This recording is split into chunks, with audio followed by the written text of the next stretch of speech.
Kita ke dunia bulu tangkis, saudara. Setelah sempat tertatih, pebulu tangkis Indonesia Jonathan Christie kini kembali ke jalur juara.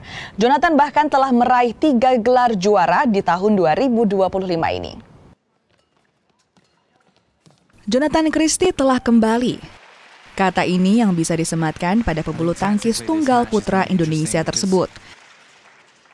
Pria 28 tahun itu kembali meraih gelar juara di sejumlah turnamen internasional setelah sebelumnya kandas bahkan di babak awal.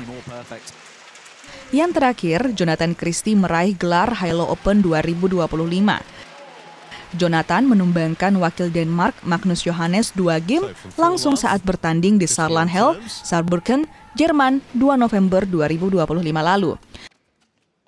Sebelum Halo Open 2025, Jonathan Christie juga keluar sebagai juara di Korea Open dan Denmark Open 2025.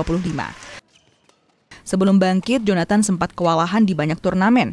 Jonathan bahkan tersisih di babak-babak awal dalam 8 turnamen, termasuk All England, Indonesia Open, Kejuaraan Dunia, serta China Masters. Tim Liputan.